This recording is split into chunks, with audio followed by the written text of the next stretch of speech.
નમસ્કાર, અમદાવાદ લાઈવમાં આપનું સ્વાગત છે। સમાચારોની સાથે હું છું ચિત્રા।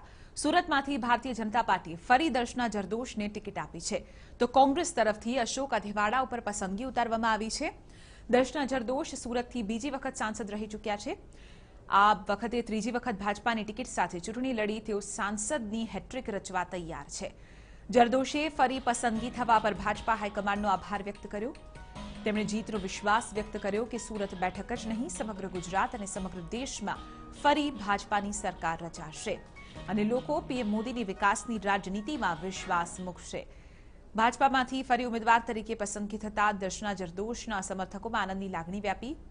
તેમણે મીઠાઈઓ વહેંચીને ટિકિટ મળ્યાની ખુશી પણ વ્યક્ત કરી।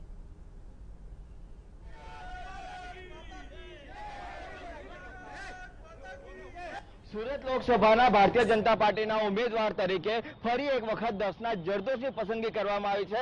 બે વખત તેઓ લોકસભાની અંદર સાંસદ રહી ચૂક્યા છે, ત્રીજી હેટ્રિક મારવા તેઓ જઈ રહ્યા છે અને ભારે રસાકસી બાદ હવે દર્શના જરદોશની પસંદગી થઈ છે। ત્યારે દર્શનાબેન સાથે વાત કરીએ। દર્શનાબેન, ખૂબ જ રસાકસી, પહેલીવાર સુરતના ઇતિહાસમાં એવું થયું છે કે સુરત જેવી લોકસભાની બેઠક કે જે ખૂબ જ સુરક્ષિત છે એના ઉપર આટલો વિલંબ થયો।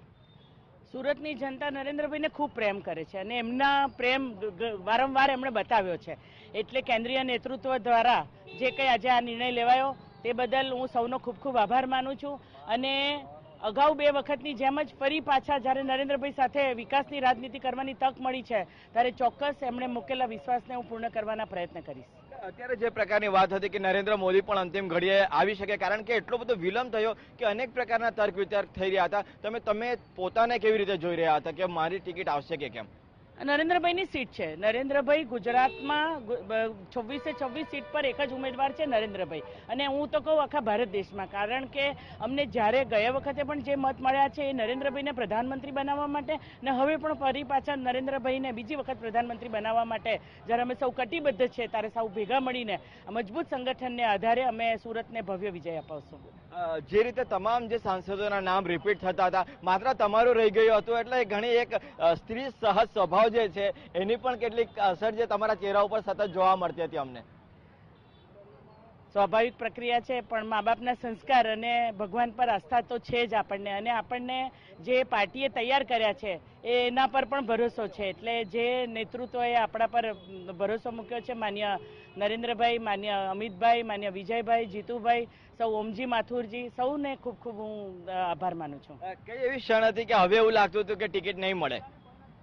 નહીં, જેને પણ મળે એના માટે અમે તૈયાર જ હતા। સુરતની સીટ એવી છે કે એના ઉપર અમે ઓલવેઝ તૈયાર હોઈએ, એટલે આજે જ અમે એવું પ્લાનિંગ કરતા હતા કે પરમ દિવસે ફોર્મ ભરવા માટે જે કોઈ ઉમેદવાર હોય તેના માટે કયા રૂટ પર જવું, કેવી રીતે જવું, કેટલા વાગે નીકળવું, એટલે હંમેશા ભારતીય જનતા પાર્ટીમાં પાર્ટીને જ મહત્વ આપ્યું છે, સંગઠન પહેલું છે આપણું, એટલે એ જ આધારે તૈયારી થાય છે। છતાં એક ક્ષણ માટે તો જ્યારે આખા શહેરને એવું લાગતું હોય કે તમારી ટિકિટ કપાય છે, તો દર્શનાબેનને ના લાગે એ સ્વીકારાય એવી બાબત નથી? ટિકિટ કપાવવા કરતા એવું થાય કે સંગઠને આપણને 10 વર્ષ મોકો આપ્યો છે, હવે કદાચ બીજી કોઈ જવાબદારી આપણને સોંપે, એટલે ભારતીય જનતા પાર્ટીના કાર્યકર્તાને જે કોઈ જવાબદારી મળતી હોય છે તે નિભાવવા માટે તૈયાર હોય છે હંમેશા।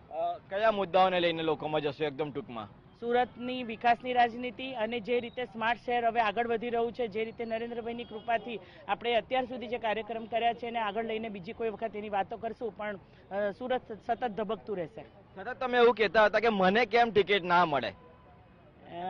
એવું નહીં, મારો કહેવાનો મતલબ એમ હતો કે મેં પૂરેપૂરી નિષ્ઠાથી મને મળેલી જવાબદારી નિભાવી છે, એટલે પાર્ટી મને નરેન્દ્રભાઈ સાથે જે કામ કરવાની અંદર તીવ્ર ઈચ્છા હતી ને એના કારણે એવું થતું હતું। આગળ બંને વખત જ્યારે પસંદગી પામ્યા ત્યારે એવું થતું હતું કે કદાચ આપણે એના યોગ્ય હતા કે નહીં, પણ હવે 5 વર્ષમાં તો ઘડાઈ ગયા, એમની સાથે પરિણામ મળ્યું એટલે ઈચ્છા થઈ હતી। આખા દક્ષિણ ગુજરાતમાંથી તમામ ઉમેદવારો કે જે સાંસદો તે રિપીટ થયા?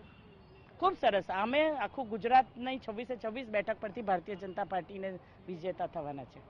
તો જે રીતે દર્શનાબેન કહી રહ્યા છે કે સમગ્ર દક્ષિણ ગુજરાતની અંદર જે છે તે દક્ષિણ ગુજરાતના તમામ સાંસદો જે છે તે રિપીટ થયા છે અને ફરી એક વખત જે દર્શના જરદોશ છે તેમને વિશ્વાસ છે કે તેઓ સુરતની આ બેઠક ઉપર વિજય મેળવશે। કેમેરામેન સંજય ચંદેલ સાથે દેવેન ચિત્તે, ટીવી।